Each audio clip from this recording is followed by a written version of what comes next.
Welcome to lecture 11। In lecture 10 यानी कल के लेक्चर तक मैंने आपको बता दिया था कि एंथैल्पी किस तरह डिराइव होती है, what is enthalpy, and I showed you the link between the internal energy and the enthalpy, plus I told you about the constant two constant processes that we will encounter in thermodynamics। यानी दो processes हम thermodynamics में constantly अकर करेंगी जो constant होंगी। एक आपकी होती है कांस्टेंट प्रेशर, दूसरी आपकी होती है constant volume. I even told you yesterday कि कांस्टेंट वॉल्यूम की जब आप बात करते हैं तो आप with terms to change in internal energy की बात करते हैं। यानी delta U is equal to C V delta T. C V delta T constant volume है, डेल्टा यू जो है वो आपका चेंज इन इंटरनल एनर्जी है। इसके अंदर आपका जो वर्क होता है वो जीरो हो जाएगा। वर्क जीरो क्यों हो जाएगा? क्योंकि there is no volume change. अगर वॉल्यूम चेंज जीरो है तो work function, because work is predominantly by convention is defined as minus PdV, that is going to become zero। दूसरी बात मैंने आपको ये बताई थी कि जो आपका क्या नाम है कांस्टेंट प्रेशर प्रोसेस है, constant pressure process always deals with the enthalpy. यानी जब मैं इसको लिखूंगा कांस्टेंट प्रेशर प्रोसेस को तो मैं लिखूंगा delta H is equal to C P delta T. यानी सी पी डेल्टा एच के साथ होता है, सी वी डेल्टा यू के साथ होता है। This is the easiest way to remember। Moving on, I had told you that enthalpy is defined as a thermodynamic quantity which is equivalent to the total heat content of the system। इसका मतलब ये हुआ कि जितना आपका total heat content of the system है at a constant pressure के अंदर, वो सारा enthalpy में चला जाएगा। It equals to, मगर वैसे अगर आपको enthalpy को define करना है ना तो वैसे आप enthalpy को बोलेंगे it equals to the change in internal energy. देखें यहां पर मेरा वर्ड गलत है, it should be equals to the change in internal energy of the system plus the product of the pressure and volume, यानी work. In other words, this term where my mouse is hovering right now, this could have also been written as W, because PV is equal to W. By convention, it should have been written minus W. मगर minus W इसलिए नहीं लिखा जाता because this over here I am making DH the subject। By first law of thermodynamics, du is equal to q plus w। उधर तो आप w की value minus P D V लिख सकते हैं, मगर जब du यहां पर सब्जेक्ट नहीं है, when du is not the subject, then मेरी आवाज आ रही है? आवाज आ Yes, रही है? sir. Yes, sir। अच्छा, when du is not the subject and dh the subject, that minus pdv becomes plus pdv। So you should know about your sign conventions। The unit of enthalpy is the same as internal energy। इसकी वजह यह है कि देखें enthalpy के अंदर आपका internal energy भी ऐड हो रहा है, आपका वर्क भी ऐड हो रहा है। Obviously it can only be added together if the units are same। Unit consistency has to take place। So the unit is the same as that of internal energy, which is the joule, and a state function। Enthalpy भी आपका state function होता है, जिसका मतलब it only depends upon the initial and the final state of the substance। It does not depend upon the path taken। Today I will prove to you, अगर मेरे पास time हुआ, ये मैं थोड़ा सा फास्ट जाऊंगा, उसके बाद में स्लो होऊंगा। I will prove to you that both internal energy and enthalpy, या in other words what we say, the change in internal energy and the change in enthalpy are both state functions। Now enthalpy can be written in its derivative forms। dH is equal to du plus dPV। Again I will integrate it। When I integrate it, I will get delta H is equal to delta U plus dPV, यानी delta PV। इसके अंदर delta H तो इसलिए आता है क्योंकि there is a change in enthalpy. मैंने आपको बताया था enthalpy can not be calculated by absolute points. Similarly internal energy का भी वही फिलॉसफी है, बट इधर डेल्टा इसलिए आएगा बिकॉज एंथैल्पी के दो फॉर्म हो सकते हैं। Today I will show you how enthalpy can have two forms. एक फॉर्म के अंदर आपका प्रेशर कांस्टेंट है और वॉल्यूम चेंज हो रहा है, और एक फॉर्म के अंदर आपका वॉल्यूम कांस्टेंट है और प्रेशर चेंज हो रहा है। ये डिपेंड करता है आपकी कंडीशंस के ऊपर। इसके ऊपर हम एक न्यूमेरिकल करेंगे और आपको समझ आएगा कि किस तरह चेंज हो रहा है और मैं बोलना क्या चाह रहा हूं उसमें। तो इसीलिए हम यहाँ पर एक डेल्टा लगाते हैं। मगर फॉर योर इंफॉर्मेशन, अगर आपको एंथैल्पी का फॉर्मूला लिखना है at your level, you will only write delta H is equal to delta U plus P V. उसके बाद आप देखें कि आपके प्रॉब्लम में वॉल्यूम चेंज हो रहा है तो you will write P delta we. अगर आपके प्रॉब्लम के अंदर प्रेशर चेंज हो रहा है तो you will write we delta P. आप अपने मेन इक्वेशन में ये ट्राइंगल नहीं लगाएंगे, ये एक्सप्लेन करने के लिए मैं आपको बता रहा था। चलें, इसके बाद एक प्रैक्टिस न्यूमेरिकल देखते हैं। ये मैंने आपको कल दिया नहीं था, but this is a practice numerical and I would like to know कि आपने अंडरस्टैंड क्या किया है। देखें, I am asking you to calculate delta U and delta H. Again, in my wordings, I am asking for the change in internal energy and the change in enthalpy. I can never ask you for U and H. Calculate delta U and delta H for 1 kg of water when it is vaporized at a constant temperature of 100 degrees C and a constant pressure of 101.325 kilopascal. The specific volumes of liquid and vapor water are at these conditions 0.00104 and 1.67 meter cube per kg. For this change, the heat in the amount is 22.56। क्या लिख लिया है, एक second, 256.9 kilojule is added to the water.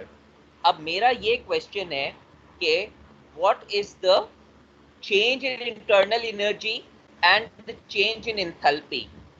सबसे पहले तो मुझे बताएं आपने इस क्वेश्चन का अंडरस्टैंड किया है, मेन पॉइंट्स बताएं, क्योंकि कोई भी क्वेश्चन सॉल्व करने से पहले आपको उसकी अंडरस्टैंडिंग मालूम होनी चाहिए।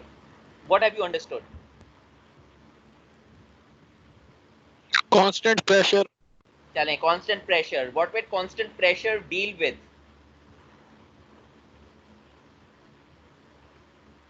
कांस्टेंट प्रेशर किससे रिलेट करता है? Enthalpy, constant temperature. सही है, एंथैल्पी से। इससे आपको ये तो मालूम हो जाएगा कि मुझे मेरी एंथैल्पी पहले मिल सकती है, क्योंकि इधर कांस्टेंट प्रेशर की बात की गई है। दूसरी बात मैं आपको यहाँ पर बताना चाहता हूँ, but let me take you back in CPP 1। जब आपने CPP 1 पढ़ा था तो उधर आपने कोई चीज कॉल्ड बेसिस पढ़ी थी या बेस पढ़ी थी? Why we take a base in the equation? Yes sir, reference. या बेसिस आपने लाजमी पढ़ी होगी। मटेरियल बैलेंस करने के लिए you must have taken basis, जिसके अंदर बताया गया था कि जी कि बेस आप क्यों लेते हैं, रेफरेंस के लिए लेते हैं, उसके अलावा अपना क्वेश्चन सिंप्लीफाई करने के लिए लेते हैं। इधर मैं आपको एक चीज बता दूं, मेरी वॉल्यूम्स क्या हैं यहाँ पर, वॉल्यूम की वैल्यूज क्या हैं? 0.00104 and 0.00104 चलें, और 1.67। No sir. अगर आप गौर से देखें, ये वॉल्यूम के यूनिट नहीं है, ये स्पेसिफिक वॉल्यूम है। To make this into units of volume, अगर आपको कंडीशन वॉल्यूम के ऊपर लेनी है तो आपने अपने क्वेश्चन के अंदर ही अज्यूम करना है कि we are assuming for 1 kg of mass. इधर इन्होंने क्वेश्चन के अंदर दिया हुआ है फॉर 1 kg ऑफ वाटर, तो आप 1 kg मल्टीप्लाई बाय 1 kg अगर नीचे वाले से करेंगे तो आपकी वॉल्यूम आ जाएगी इन टर्म्स ऑफ वॉल्यूम के यूनिट्स। बिल फर्ज अगर आपको क्वेश्चन में नहीं दिया जाता 1 kg ऑफ वाटर, तो you had to assume taking basis at 1 kg। Why would I assume taking basis at 1 kg? क्योंकि अगर आप V1 की जगह ये वैल्यू लिख देते 0.00104 और V2 की जगह 1.67 लिख देते तो मैं उसको गलत मार्क कर लेता, क्योंकि ये वॉल्यूम की नहीं है, ये स्पेसिफिक वॉल्यूम है। Can you see the unit metre cube per KG? सही है? Yes, बात sir. समझ आ रही है मैं बोलना क्या चाह रहा हूँ? सर इन लेकिन हम जो है ना चीजों को मास को Yes, sir. स्पेसिफिक वॉल्यूम से, क्या हुआ? सर मास को मास हम क्या? स्पेसिफिक वॉल्यूम से क्यों मल्टीप्लाई करेंगे? हम स्पेसिफिक वॉल्यूम से इसलिए मल्टीप्लाई करेंगे, आप आगे क्वेश्चंस देखेंगे, जब मुझे वॉल्यूम कंडीशंस चाहिए, प्रेशर कंडीशंस चाहिए, वॉल्यूम के जो स्टैंडर्ड यूनिट्स होते हैं वो मीटर क्यूब होते हैं। यहाँ पर ये अज्यूम कर रहे हैं पर यूनिट मास है, to make the calculations easier and to avoid error. हम इसको बेसिस लेकर वॉल्यूम के यूनिट्स में ले जाते हैं, इसीलिए मल्टीप्लाई करते हैं। चलें, अब सबसे पहले तो मैंने आपको ये कॉन्सेप्ट बता दिया, और ये कॉन्सेप्ट आप देखेंगे आज के जो फाइनल 2 न्यूमेरिकल होंगे उसके अंदर यूज हो रहा होगा, तो आपको खुद समझ आ जाएगी कि ये मैंने बात क्यों की थी। हो सकता है अभी आपको क्लियर नहीं हो, आगे जाकर खुद क्लियर हो जाएगी। अब मुझे ये बताएं, based on this question delta H क्या होगा?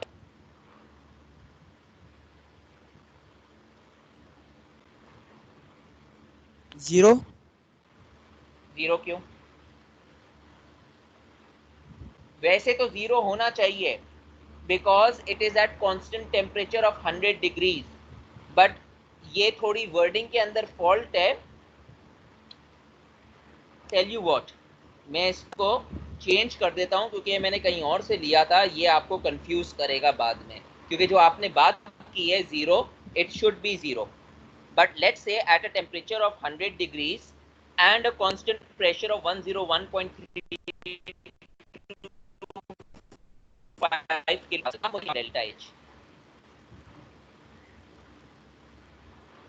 कांस्टेंट प्रेशर के ऊपर। आंसर गिवन है, क्वेश्चन के अंदर ही गिवन है। सर हीट के बराबर होगा। तो यही रहेगा, यही रहेगा 2256.96।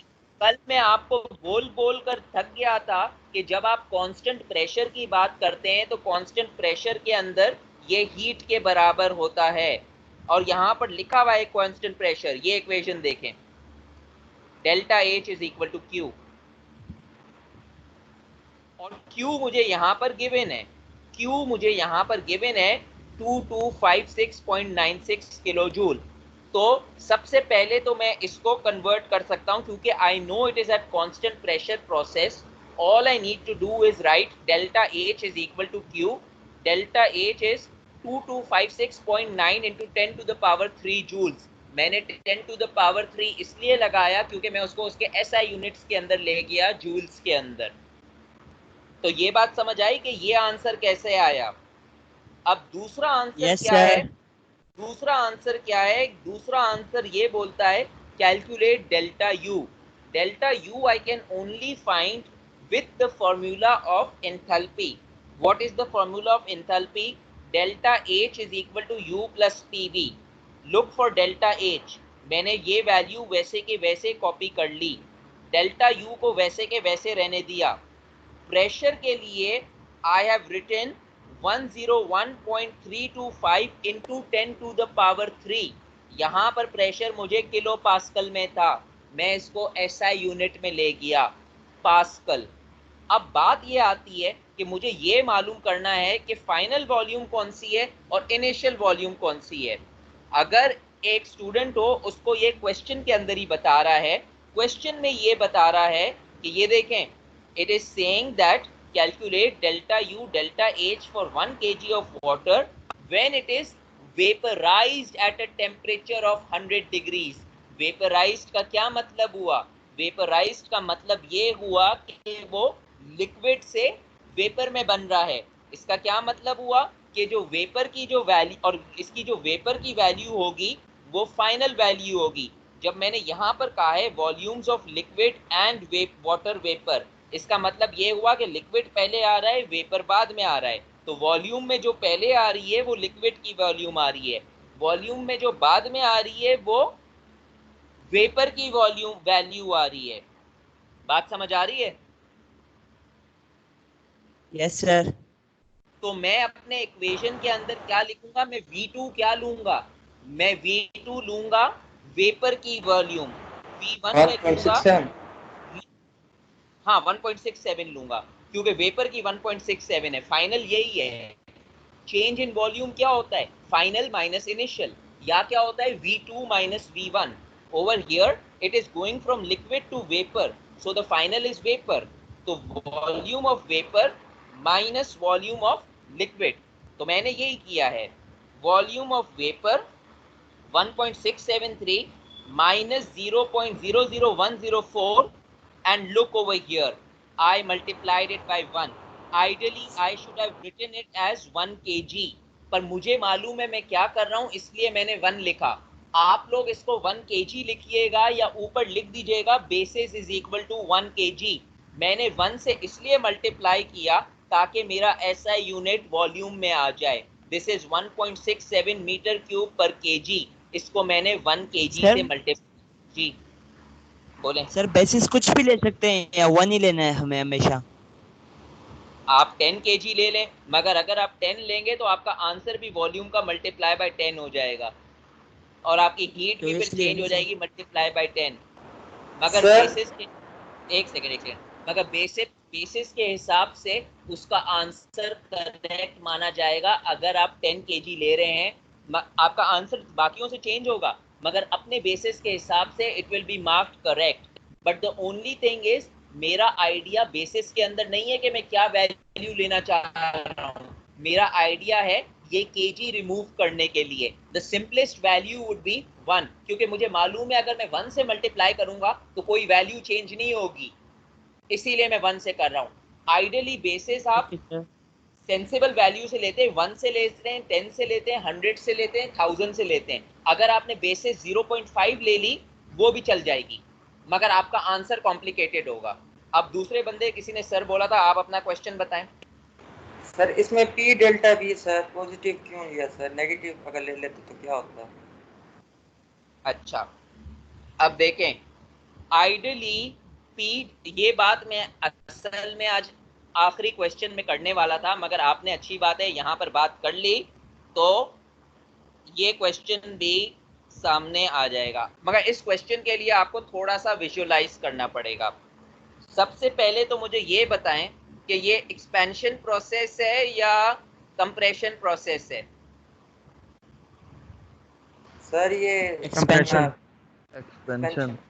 एक्सपेंशन प्रोसेस है, क्योंकि 0.00104 से 1.67 पे जा रहा है। तो बाय नॉन W की वैल्यू क्या होनी चाहिए थी? सर नेगेटिव होनी चाहिए थी। नेगेटिव होनी चाहिए थी, मगर जी सर। यहाँ पर अगर आप देखें मैंने W की वैल्यू पॉजिटिव ली है, सही है, PV मेरा पॉजिटिव आ रहा है। अगर मुझसे कोई ये पूछे कि मैंने PV की वैल्यू पॉजिटिव क्यों ली है, वही बात मैं कल कह रहा हूं,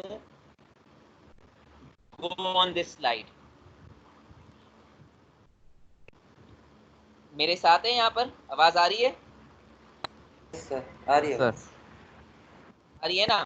फर्स्ट लॉ ऑफ थर्मोडायनेमिक्स क्या बोलता है? Delta U is equal to D Q minus P D V. ये पी डी वी कैसे आया? बिकॉज यहाँ पर W था, बाय कन्वेंशन ये W minus P D V बन गया। मगर इधर ये जो डी यू था, एंथैल्पी के अंदर क्या होता है, कल मैंने आपको बताया था, एंथैल्पी के अंदर ये जो डी यू होता है ये यहाँ पर शिफ्ट हो जाता है इस क्यू की वजह से।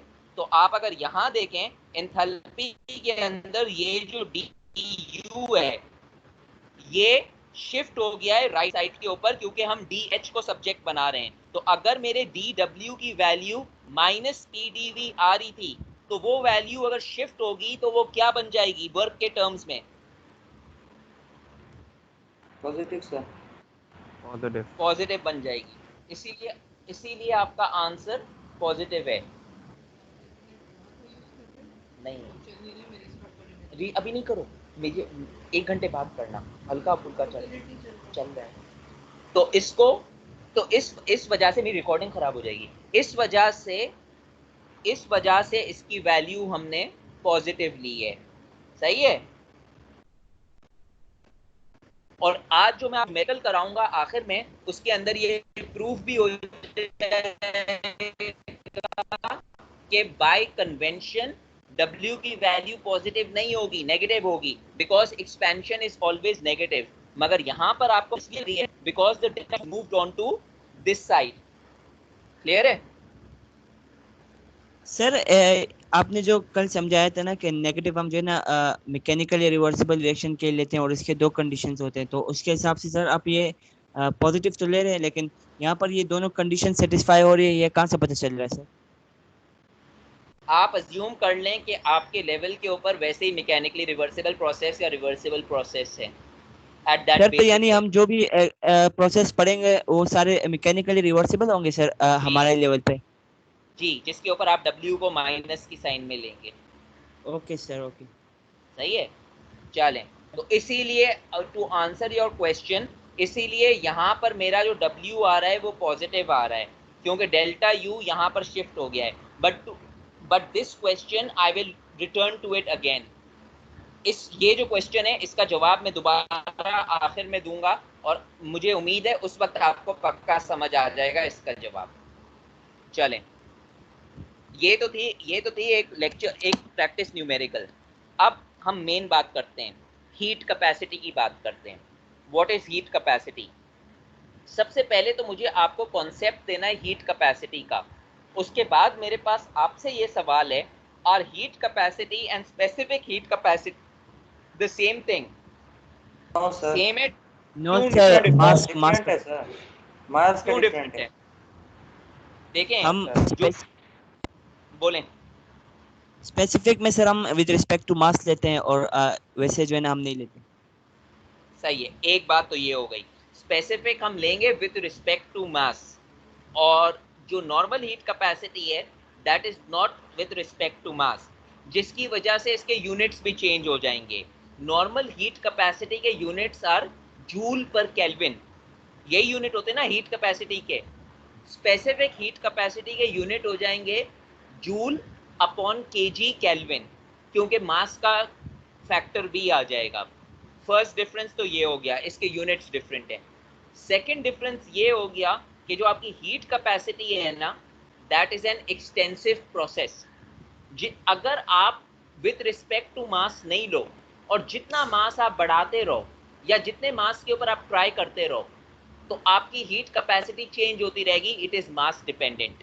मैंने आपको शुरू के अंदर ये भी बताया था, एनी स्पेसिफिक प्रॉपर्टी इज 99.9% या तो 100% इंटेंसिव प्रॉपर्टी। तो जो आपकी स्पेसिफिक हीट कैपेसिटी है ना, that is an intensive property.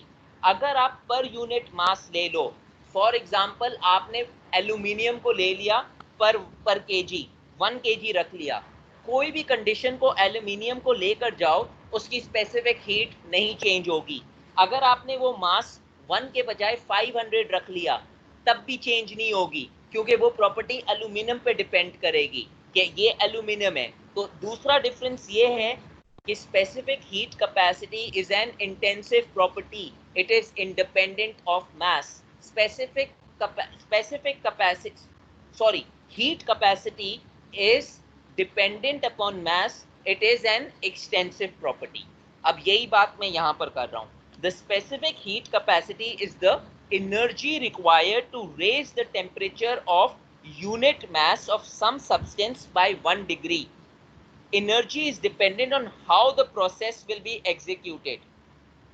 तो thermodynamics, the interest lies between two types of specific heats। हमारा जो इंटरेस्ट होता है ना, वो 2 टाइप्स ऑफ स्पेसिफिक हीट के ऊपर डिपेंडेंट है। एक हमारा होता है specific heat at a constant volume, दूसरा हमारा होता है specific heat at a constant pressure. Specific heat at a constant volume को हम किस तरह डिनोट करते हैं? Specific heat at a constant volume को हम CV से डिनोट करते हैं। Specific heat at a constant pressure हम CP से डिनोट करते हैं। इस बात को मैं थोड़ा सा आगे जाकर टच करूंगा when we do the ideal gas, but I am sure in your FSC you must have been introduced to a parameter called gamma, where gamma is equal to CP upon CV. ये पढ़ा है ideal gas में? Yes sir. पढ़ा है? उस No, वक्त sir. किसी ने आपको Yes, sir, किसी ने पढ़ा है। बताया था कि specific heat at a constant pressure क्या है या कांस्टेंट वॉल्यूम क्या है? उसका बैकग्राउंड बताया था या सिर्फ फॉर्मूला बता दिया था कि रट लें CP upon CV is equal to gamma? Derivation थी। डेरिवेशन की थी।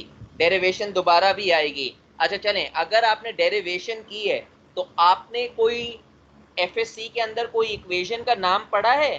The Mayer's equation. No sir. Mayer equation कभी नहीं सुना है? और मेयर इक्वेशन अगर नहीं सुना है तो आपको ये मालूम है how is CP and CV related to R, the universal gas constant? CP minus CV equals to R। Sir ये भी पढ़ा है। ये आपको मालूम है Derivation CP minus CV is equal to R? Yes, ये sir. आपने डिराइव किया है CP minus CV is equal to R? Yes sir जी, sir. किया था। डिराइव किया है? कैसे डिराइव होता है? सर आप दोबारा समझाइएगा सर। मैं तो दोबारा समझा सर दूंगा, अभी मगर तो मैंने कैसे इतना डिराइव होता है? याद नहीं है।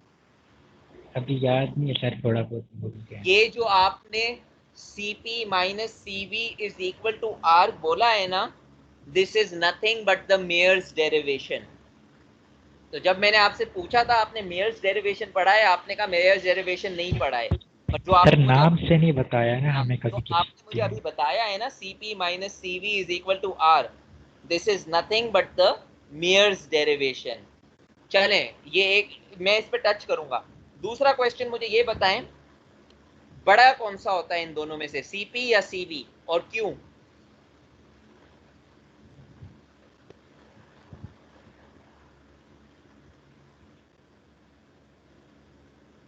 Which is a bigger value?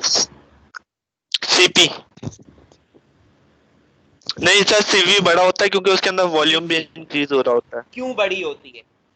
Sir उसके अंदर उल्टा वॉल्यूम बोल भी इंक्रीज हो रहा होता है। उल्टा बोल रहे हैं।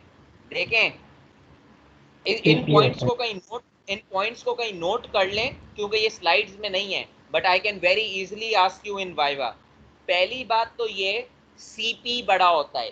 मैं कैसे बोल सकता हूँ CP बड़ा होता है? मेयर्स इक्वेशन क्या है? CP minus CV is equal to R। अगर CV बड़ा होता तो आपका इक्वेशन माइनस R बनता।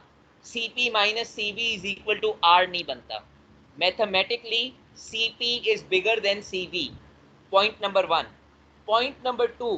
CP minus CV is always equal to R. अभी आपने खुद ही बोला मेयर्स इक्वेशन क्या है, CP minus CV is equal to R, जिसका मतलब ये हुआ कि CP और CV की जो रफली डिफरेंस होगा ना, उन दोनों का रफली डिफरेंस होगा 8 किलो जूल पर मोल या 8 जूल पर मोल केल्विन।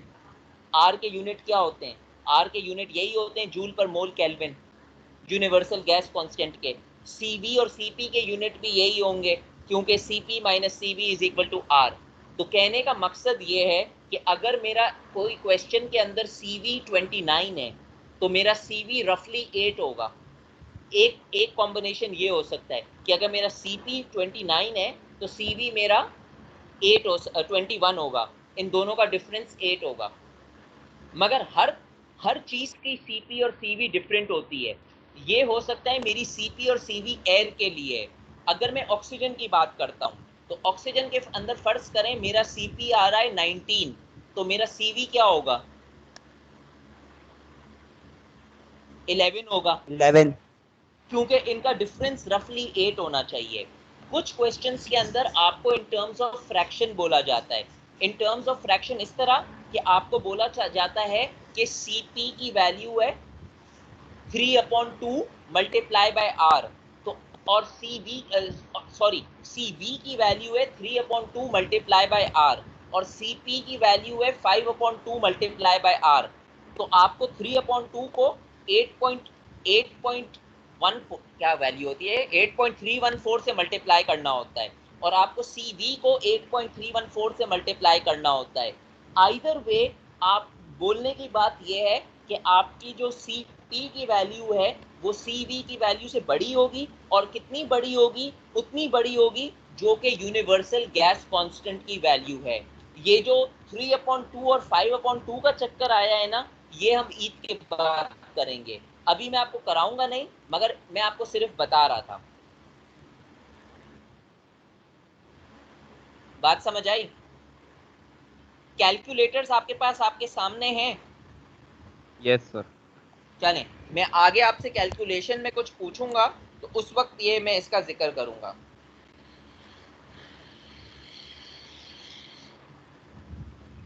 यहां तक बात समझ आई? अगर कुछ समझ नहीं आया तो मुझे अभी बताएं।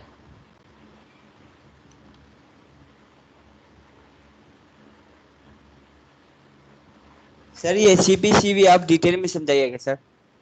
मैंने अभी तक शुरू ही नहीं किया इसको, अभी मैं समझाता हूं। अभी तो मैंने आपको सिर्फ 2 पॉइंट बताए हैं। एक पॉइंट मैंने आपको ये बताया है कि CP की वैल्यू हमेशा CV से ज्यादा होगी। कितनी ज्यादा होगी? जितना यूनिवर्सल गैस कांस्टेंट की वैल्यू है, क्योंकि the Mayer's equation says CP minus CV is equal to R, यानी इन दोनों का डिफरेंस R की वैल्यू है। ये सेकंड पॉइंट था। थर्ड पॉइंट ये, अगर मैं आपसे पूछूं इन द वाइवा के CP की वैल्यू CV से बड़ी क्यों है, why is the value of CP bigger than CV? The answer is simple. CV is at a constant volume. At a constant volume, work is equal to 0. Hence, the value is 0. In terms of CP, there is also the element of work. So that extra element of work, whether it is expanding or whether it is compressing, that extra value of work gives CP a higher value than CV. That is the simple physical reason for CP being greater than CV.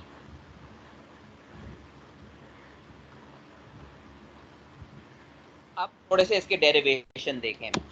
अब मैं बात कर रहा हूं CP और CV के।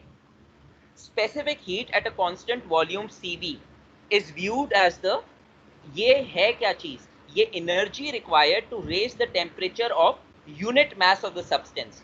Why am I saying unit mass? Specific property है, by 1 degree. It can also be unit mole. Specific, दो तरह की स्पेसिफिक हीट कैपेसिटीज होती हैं। एक स्पेसिफिक हीट कैपेसिटी होती है के अंदर हम मास की बात करते हैं। दूसरी होती है स्पेसिफिक मोलर या मोलर हीट कैपेसिटी। उसके अंदर नीचे हम kg को रिप्लेस कर देंगे मोल से, but number of moles is रफली equal to the same as mass, उनका रिलेशन सेम होता है, इसीलिए दोनों स्पेसिफिक के अंदर शुमार होती हैं।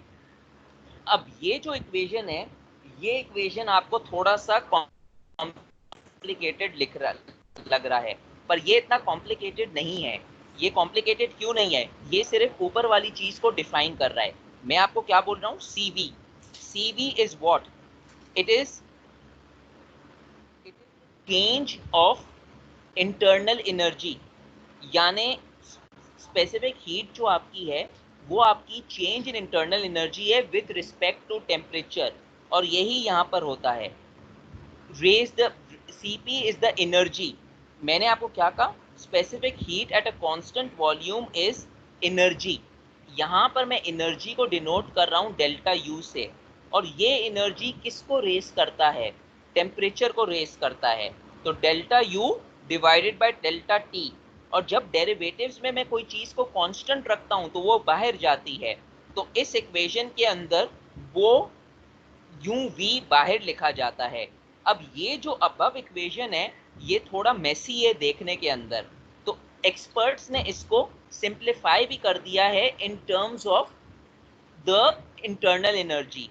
जो डेल्टा U है वो हम मेजर नहीं कर सकते, तो उसको हमने डेल्टा यू को डेल्टा यू रहने दिया है। सीवी को हमने क्या कर दिया है, सिर्फ इस डेल्टा टी से मल्टीप्लाई कर दिया है फॉर अ कांस्टेंट वॉल्यूम। तो this equation where my mouse is hovering, this can also be written as delta U is equal to CV delta T. ये वही है जो हमने पहले किया था in terms of constant volume. ये जो चीज है ये एक और चीज को इक्वेट हो सकती है। कौन सी चीज को इक्वेट हो सकती है?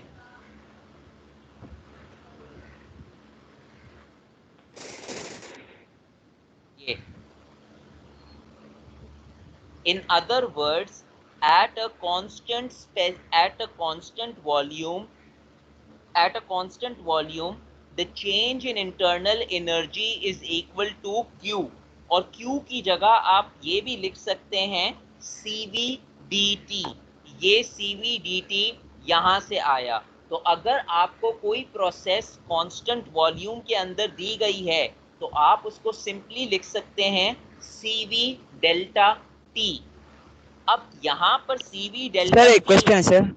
जी सर अगर v कांस्टेंट है सर तो हम इक्वेशन में क्यों नहीं लिखेंगे? क्या मतलब? मतलब जैसे हमने ऊपर वाली इक्वेशन को नीचे ट्रांसफॉर्म किया है ना, तो हमने हर चीज को लिखा है सिवाय वॉल्यूम के। अगर वो कांस्टेंट है तो क्या हुआ सर, हम इक्वेशन में तो लिखेंगे ना?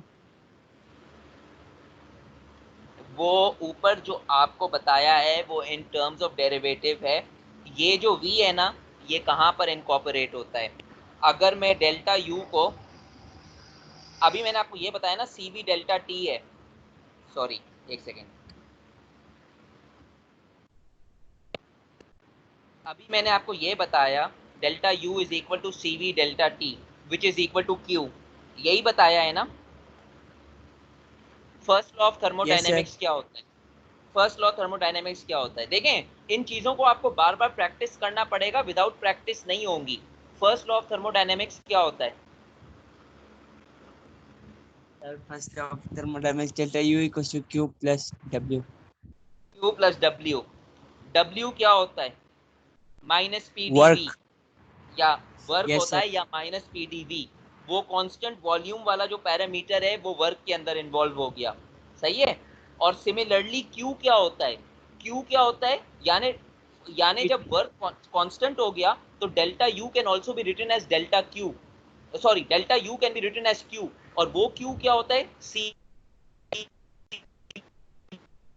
Delta T. डेल्टा टी है वो वर्क, वी का टर्म नहीं आता है, वो वी का टर्म वर्क के अंदर चला गया है।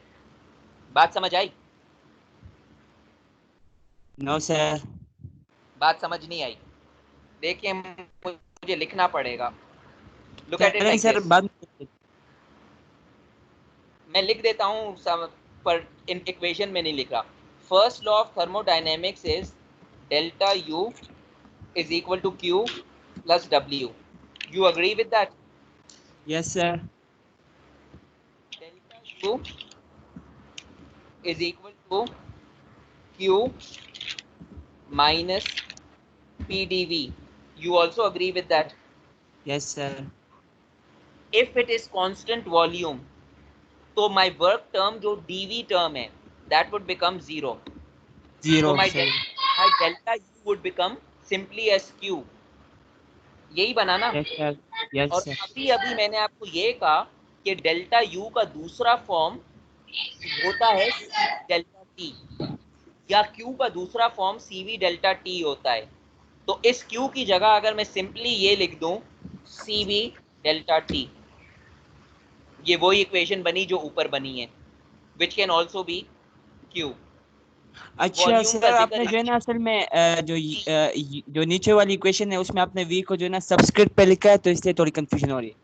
बिल्कुल, वो सबस्क्रिप्ट कांस्टेंट वॉल्यूम शो कर रही है, मगर जो आप V की बात कर रहे हो, देखें दो सबस्क्रिप्ट हैं। एक सबस्क्रिप्ट ये कांस्टेंट वॉल्यूम है, एक सबस्क्रिप्ट ये है एट कांस्टेंट वॉल्यूम। ये जो V है ये वर्क टर्म के अंदर हो गया है, क्योंकि असल में डेल्टा U सिर्फ डेल्टा U नहीं होता है, delta U is equal to Q plus W। आप वो क्यों भूल रहे हैं कि W जीरो हो चुका है कांस्टेंट वॉल्यूम की वजह से, जिसकी वजह से मेरे पास यहाँ पर Q रह गया है, और Q is CV delta T। इसीलिए इसीलिए मैंने आपको ये डिराइव कर कर दिखाया, delta U is equal to Q plus W, delta U is equal to C V D T क्या है। ये डेरिवेशन मैंने इसलिए की है, मगर बार बार मैं आपको ये कर नहीं सकता हूँ, ये चीजें अब आपको याद रहनी चाहिए। तो यहां से आपका आया D U is equal to C V delta T. बात समझ आई। इसीलिए एक चीज जो मैंने कल बोली थी ना, मैंने आपको एक चीज कल बोली थी, that at a constant volume internal energy will always play a role. यहाँ पर कांस्टेंट वॉल्यूम है सी वी डेल्टा टी, तो आप हमेशा इसको इंटरनल एनर्जी से प्ले करेंगे, delta U is equal to C V delta T. अब ये थी बात कांस्टेंट वॉल्यूम के लिए। तेरा दूसरा ले लिया मैंने, जाओ। सर माइक ऑफ करवा दें प्लीज। ये एक मुश्किल कॉन्सेप्ट है, प्लीज अपने माइक्स ऑफ रखें। चले मैंने ऑफ कर दिया। अब जैसे ये सी वी डेल्टा टी बना है, इसी तरह एक term C P delta T के लिए बनती है। अच्छा, इससे पहले मैं सी पी डेल्टा टी के ऊपर आऊं, अगर मैं इस वाली टर्म को इंटीग्रेट कर दूं तो मेरा delta U would become nothing but T2 T1 with limits CV delta T, यानी CV DT बन जाएगा। अभी मुझे किसी ने कोई क्वेश्चन बोला था कि डेल्टा यू जीरो हो रहा है क्योंकि उधर कांस्टेंट टेम्परेचर लिखा हुआ है, इसीलिए मैंने वो टर्म कांस्टेंट टेम्परेचर हटाया था, क्योंकि उनकी बात बिल्कुल सही थी कि कांस्टेंट टेम्परेचर की अगर मैं बात करूंगा तो T2 माइनस T1 जीरो बना देगा। तो वो मेरा हटाने का मकसद ही यही था। तो ये जो दो लाइनें हैं, CV dt is equal to Q and delta U is equal to Q, this I already explained on this line when I was working over here. इसके बावजूद अगर किसी को समझ नहीं आए, I have given it in detail. Watch the recording once. If you don't understand it, then ask me. I will tell it to you again. मगर पहले रिकॉर्डिंग देखें, अपने फ्रेंड से पूछें, नहीं समझ आता फिर मुझे मैसेज करें। अब जैसे डी डेल्टा यू के लिए बनाया कांस्टेंट वॉल्यूम के लिए, इसी तरह कांस्टेंट प्रेशर के लिए बनता है। कॉन्सेप्ट वही है। कॉन्सेप्ट देखें, the concept of pressure heat capacity is defined as Cp is equal to, यहाँ पर जब आप कांस्टेंट प्रेशर की बात करते हैं, आप हमेशा जो एनर्जी को डिफाइन करते हैं, इस दफा आप एनर्जी को डिफाइन करेंगे as delta H with respect to temperature at a constant pressure. तो एनर्जी आपकी है डेल्टा एच, चेंज आपका हो रहा है with respect to temperature, pressure आपका कांस्टेंट हो रहा है। तो अगर आप इसको सिंप्लीफाइड फॉर्म में रखें, यानी मैं डेल्टा एच को सब्जेक्ट बनाना चाह रहा हूं, तो मेरा delta H as a subject would be delta H is equal to Cp is over here multiply by delta T. So similarly, delta H is equal to Cp dt. If I integrate this equation, similar process, after integration, I can get delta H is equal to Q. So my this equation, delta H is equal to Cp as Q, which I showed you yesterday. यानी delta H, Cp delta T और Q ये एक ही चीज हैं। अगर कोई मुझसे ये पूछता है कि इधर प्रेशर की टर्म्स कहाँ गई या मैंने सिर्फ Q क्यों लिखा, the answer to that is this derivation. ये जो डेरिवेशन की थी, उस डेरिवेशन का मकसद ही यही था कि H is equal to delta H is equal to Q मैं किस तरह लाया हूँ, ये मैंने आपको दिखाया था, delta H is equal to Q। और कांस्टेंट प्रेशर के अंदर this Q can also be replaced by Cp delta T। बात करें द मेयर्स इक्वेशन की, this is important. Derivation of the Mayer's equation which links the specific heats and the universal gas constant. अगर आपको question मिलेगा ना, तो आपको question मिलेगा प्रूव दिस इक्वेशन, यानी मैंने आपको बताया है Cp minus Cv is equal to R, ये आपको मैंने बताया भाई मेयर्स इक्वेशन है। आपने बैक इंजीनियरिंग करके, या जिसको हम रिवर्स इंजीनियरिंग करके बोलते हैं, आपने ये इक्वेशन प्रूव करना है मेयर के इक्वेशन को। अब जो वो 2 पॉइंट मैंने उस वक्त बोले थे वो मैं रिपीट कर देता हूँ। मेरा पहला पॉइंट ये था कि Cp हमेशा CV से बड़ी होगी।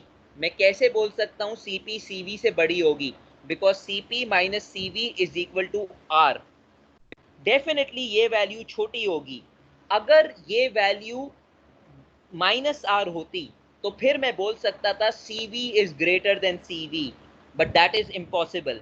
There is no such thing as minus universal gas constant. तो आप रट लें कहीं पर, CP की वैल्यू हमेशा CV से बड़ी होगी। एक बात।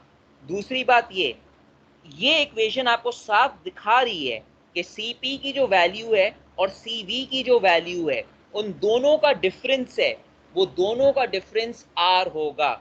यानी अगर CP मेरी 30 है तो यकीनन CV क्या होगी? R के करीब होगी। रफली CV मेरी 22 होगी।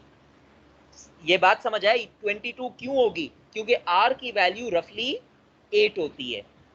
ये दूसरी बात। तीसरी बात, क्योंकि ये इक्वेशन आपस में रिलेटेड है, CP माइनस CV, इसका मतलब ये जो R के यूनिट्स हैं वही CV के यूनिट्स हैं और वही CP के यूनिट्स हैं, जो कि आप आगे रियलाइज करेंगे जब मैं आइडियल गैस की बात करूंगा। आइडियल गैस की बात करूंगा तो R इन्वॉल्व होगा। अभी मैं आइडियल गैस की बात इन्वॉल्व नहीं कर रहा हूं, तो सिर्फ CV और CV के यूनिट्स की बात करते हैं। ये तीन बातें जो मैंने की, ये समझ आई?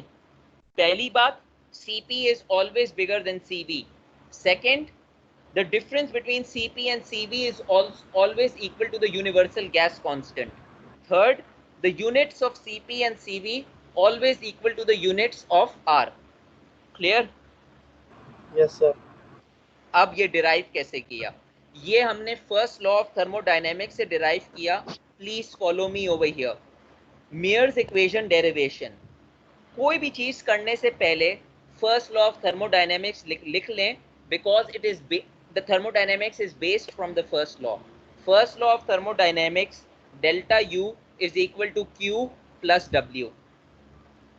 अब देखें, अब मुझे मालूम है कि मेरे इक्वेशन के अंदर R भी यूज हो रहा है, CP भी यूज हो रहा है, CV भी यूज हो रहा है। तो मैं अगली टर्म के अंदर कांस्टेंट प्रेशर की बात करता हूं। अगर मैं कांस्टेंट प्रेशर की बात करता हूं तो मैंने आपको अभी बताया constant pressure is always to do with enthalpy, यानी delta H is equal to CP delta T which is also equal to Q। ये तीन टर्म आपको मालूम है कैसे आई? Delta H is equal to Q is equal to CP delta T। मैंने आपको पीछे दिखाया था। Yes sir. और डेरिवेशन ऑफ एंथैल्पी से भी दिखाया था। अच्छा, अब due to the constant volume, अब अगर मैं कांस्टेंट प्रेशर की बात करता हूं उसके बाद मैं कांस्टेंट वॉल्यूम की बात कर रहा हूं। क्यों मुझे करनी जरूरी है? मुझे इसलिए करनी जरूरी है क्योंकि यहां पर कांस्टेंट प्रेशर भी आ रहा है, यहां पर कांस्टेंट वॉल्यूम भी आ रहा है। तो पहली दफा मैंने कांस्टेंट प्रेशर की बात कर ली, अब मैं कांस्टेंट वॉल्यूम की बात करता हूं। अगर मैं कांस्टेंट वॉल्यूम की बात करता हूं तो मेरा जो फर्स्ट लॉ है, मेरा first law, my first law becomes W would become 0. Why would it become 0? No volume change. So my first law can simply be written as delta U is equal to Q plus W. ये 0 हट जाएगा, W would become 0. So my first law would be delta U is equal to Q. Right Sir? now I told जी sir अगर pressure constant होगा तो फिर भी तो वर्क 0 हो जाएगा ना। वर्क 0 कैसे होगा? बाद में आप देखेंगे कोई ना कोई वर्क होगा। वर्क के अगर वो होगा, देखें यहां पर आप कंफ्यूजन कर रहे हैं। वर्क 0 नहीं होगा अगर प्रेशर कांस्टेंट है। एंथैल्पी कैसे डिफाइन होती है? दूसरे form of enthalpy, another form of enthalpy is U plus PV। यही होती है ना, H is equal, delta H is equal to U plus PV। कहां से वर्क 0? वर्क 0 नहीं होगा, दैट इज अनदर कॉन्सेप्ट। चलें, अब यहां पर मेरा डेल्टा U है, delta U is equal to Q, delta U is equal to Q। अभी मैंने आपको कहा at a constant volume delta U can be related with CV delta T। CV delta T is equal to Q मेरे पास कहां से आया? CV delta T is equal to Q मेरे पास इस इक्वेशन से आया। Delta U is equal to CV delta T। and I also know that delta U is equal to Q. तो अगर मुझे ये दो रिलेशन मालूम है तो मुझे ये भी रिलेशन मालूम है कि CV delta T is equal to Q. I could have also written this as delta U is equal to CV delta T is equal to Q. Clear हो गया? समझ आई बात? सर अब देखें, अब मैं क्या करूंगा, मैं इसको रीअरेंज करूंगा फर्स्ट लॉ के अंदर, कांस्टेंट प्रेशर प्रोसेस के अंदर। अब अगर मैं फर्स्ट लॉ की बात करता हूं, मेरा फर्स्ट लॉ क्या है? Delta U is equal to Q plus W। सही है? अब मैंने सिर्फ रीअरेंजमेंट की है। रीअरेंजमेंट मैंने कैसे की है? डेल्टा U की जगह मैंने CV डेल्टा T लगा दिया। डेल्टा U की जगह मैंने CV डेल्टा T लगा दिया। फर्स्टली Q को मैंने वैसे के वैसा रहने दिया।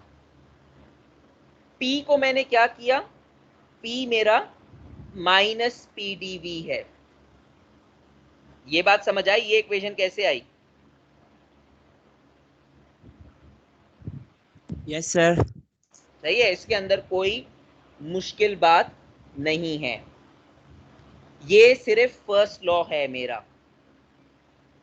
अब मैंने क्या किया? इसी तरह मेरा एक कांस्टेंट प्रेशर वाला इक्वेशन था, CV delta T is equal to Q minus PdV। अगर मुझे इस Q को कांस्टेंट प्रेशर के अंदर लिखना है, CV डेल्टा T को मैंने वैसे के वैसे रहने दिया, ये मैंने CV डेल्टा T वैसे के वैसे रहने दिया। If I am talking about constant pressure, तो आप ये देखें, at a constant pressure delta H is equal to Q is equal to CP delta T। तो मैंने क्या किया? मैंने इस Q की जगह CP डेल्टा T लिख दिया from this relation. Q is equal to CP delta T और माइनस PdV को मैंने वैसे के वैसे रहने दिया फर्स्ट लॉ को। इधर तक कोई मसला है? जी सर कहीं आप डेल्टा लगाते हैं, कहीं आप डी लगाते हैं, दोनों में फर्क क्या है? Same thing. ठीक है सर, हम कोई सा भी यूज कर सकते हैं। हाँ, बट प्रेफरेबली यूज ट्राइंगल, क्योंकि ये ट्राइंगल यूज होता है, but it is the same thing. Delta small change या चेंज है। यहाँ तक बात समझ आई? और सर आप एक क्वेश्चन सर। एक सेकंड।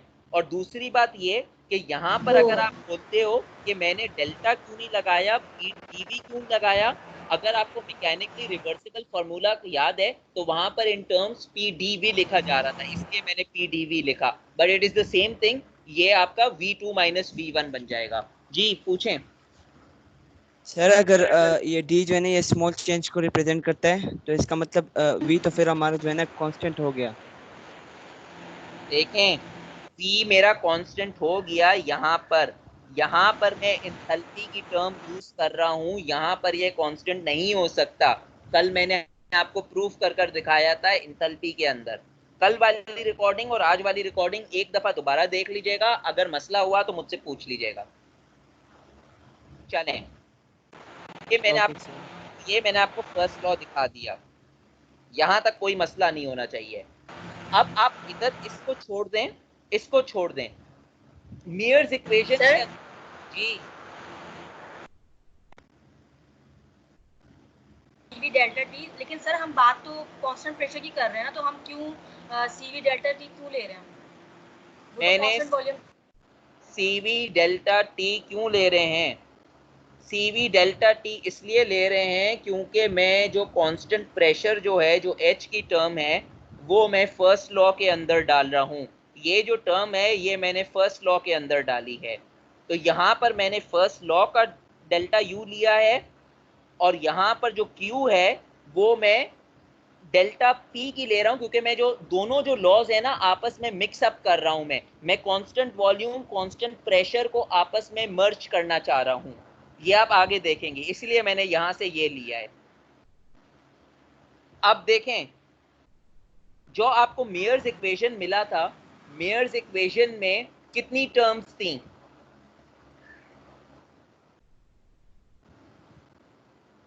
कितनी टर्म्स थी मेयर्स इक्वेशन में? सर 3। एक थी कांस्टेंट प्रेशर, एक थी कांस्टेंट वॉल्यूम, तीसरी थी आर। सबसे पहले मैंने प्रेशर की टर्म से डील कर लिया, मैंने वॉल्यूम की टर्म से डील कर लिया।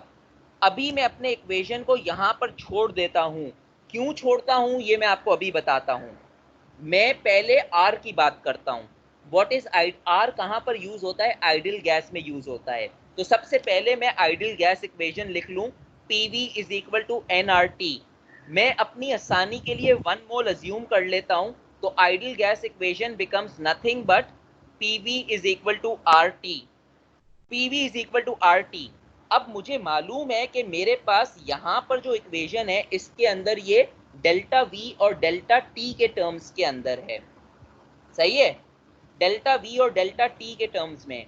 तो मैं क्या करूंगा, मैं सिंपली यहां पर इसको स्मॉल चेंज में ले लूंगा। मैं अज्यूम कर लूंगा कि मेरा प्रेशर यहां पर कांस्टेंट है इस साइड के ऊपर, तो मैं यहां पर वॉल्यूम चेंज कर रहा हूं to bring it in terms of dV। तो मैं प्रेशर को बाहर रखूंगा, मैं यहां पर dV के टर्म्स में ले आऊंगा। यहां पर मुझे मालूम है मेरा R कांस्टेंट है, मेरा इक्वेशन में चेंज क्या हो रहा है? डेल्टा T चेंज हो रहा है। तो यहां पर मैं इसको dt लिख दूंगा, क्योंकि अगर मैं एक साइड के ऊपर स्मॉल चेंज करूंगा तो दूसरी साइड के ऊपर भी स्मॉल चेंज करना लाजमी है। स्मॉल चेंज R के ऊपर नहीं आएगा क्योंकि R यहाँ पर कांस्टेंट है और प्रेशर भी मैं कांस्टेंट एज्यूम कर रहा हूँ। तो small change in terms of V लाने के लिए थोड़ा सा इक्वेशन लंबा है, उसको इन्होंने सिंप्लीफाई किया है। स्मॉल चेंज लाने के लिए अगर मैं dV यहाँ पर ला रहा हूँ तो यहाँ पर ऑटोमेटिकली dt आ जाएगा। आ गया?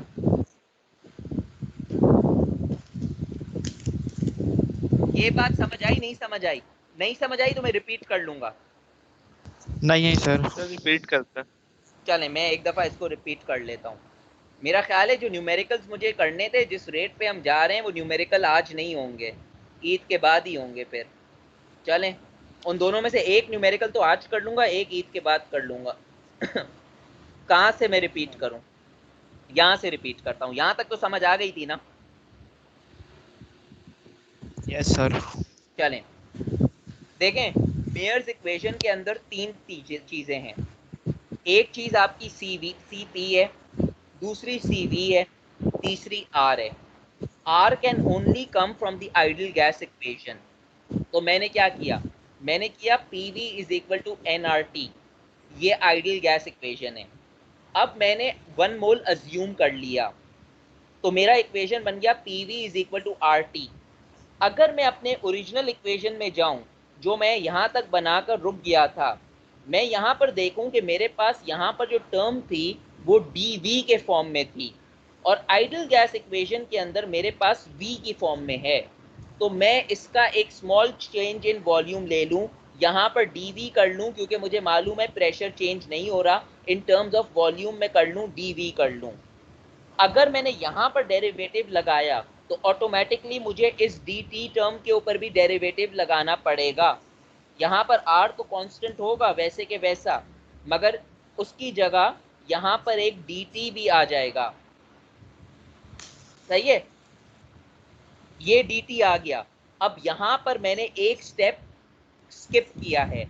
मैंने जो स्टेप स्किप किया है वो ये देखें, ये क्या है? माइनस PdV लिखा है ना, या PdV लिखा है। अगर मैं इस PdV को सब्जेक्ट बनाया है तो PdV क्या इक्वल करता है? RdT from the ideal gas equation. अभी मैंने आपको दिखाया है PdV is equal to RdT। तो ये जो PdV है, इसकी जगह मैं क्या कर रहा हूं, मैं RdT की वैल्यू लगा रहा हूं, यानी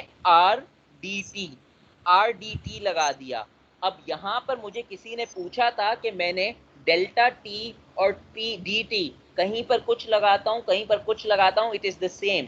अब यहाँ पर क्योंकि ये d टर्म्स हैं, मैंने जो Cv डेल्टा T जो इधर इक्वेशन में था और Cp डेल्टा T जो इधर था, उसको मैंने इन टर्म्स ऑफ dt कर लिया। तो अगर मैं इसको Cv dt कर लूँ is equal to Cp dt यहाँ से आया है, माइनस PdV की जगह माइनस RdT आ गया है। मैंने r को इनकॉर्पोरेट कर लिया है, dt कैंसिल हो जाएगा, dt कैंसिल हो जाएगा, dt कैंसिल हो जाएगा, मेरे पास बच क्या गया, cp is equal to cp minus r।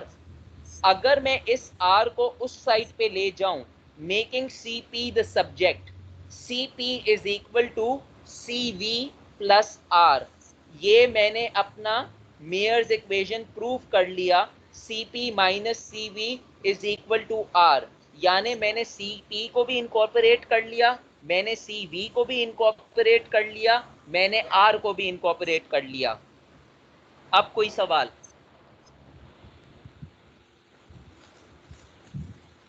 Clear sir. अगर क्लियर नहीं है तो मुझसे पूछ लें, मैं दोबारा बता दूंगा, मगर मैं चाह नहीं रहा हूं कि मैं आगे जाऊं जब तक आपको ये समझ नहीं आए। Clear sir. क्लियर है? तो आई एज्यूम यहां से क्लियर हो गया। एक दफा इसको खुद प्रैक्टिस कर लीजिएगा तो आपको इसकी डेरिवेशन समझ आ जाएगी। शॉर्टकट क्या है मैं आपको बता देता हूं। शॉर्टकट ये है, स्टेप्स, सबसे पहले फर्स्ट लॉ ऑफ थर्मोडायनेमिक्स लिखें। After writing the first law of thermodynamics, assume a constant pressure process. Delta H is equal to delta Q. और मैंने आपको अभी बताया डेल्टा H के साथ हमेशा कांस्टेंट प्रेशर होता है, तो Cp delta T. Then you write the constant volume process. In a constant volume process, del U is equal to del Q. W मेरा हट जाएगा कांस्टेंट वॉल्यूम प्रोसेस के अंदर अगर मेरा constant process first law of thermodynamics में है, because there is no change in volume. तो जो मेरा कांस्टेंट वॉल्यूम डेल्टा U जो है, that can also be written as CV delta T. I put this in the first law of thermodynamics. CV delta T is equal to Q minus PdV. ये Q मेरे पास कहाँ से आया? इस Q के लिए मुझे कांस्टेंट प्रेशर प्रोसेस का Q डालना पड़ता है। कोई मुझसे ये सवाल पूछ सकता है कि यहाँ पर मैंने कांस्टेंट CV का Q क्यों नहीं डाला, CP का Q क्यों डाला, जो कि one of the girls ask. मैं CP का इसलिए डाल रहा हूँ because I am trying to link the constant volume, constant pressure and the universal gas constant together. तो उसके लिए मुझे Q कांस्टेंट प्रेशर के लिए डालना पड़ रहा है। और फिर उसके बाद मैं आइडियल गैस इक्वेशन लगाऊं। आइडियल गैस इक्वेशन मैंने इसलिए लगाया to get rid of this term minus PdV। This term gets rid like this, ये RdT में रिप्लेस कर दूंगा। जब मेरी dt कॉमन हो गई, then I can easily prove the Mayer's equation. Clear हो गया? Okay, let's have a 5 minute break. इसके बाद मैं लेक्चर टॉपिक 12 स्टार्ट कर रहा हूँ। ये सर आपसे एक सवाल था सर। एक सेकंड रुक जाइए।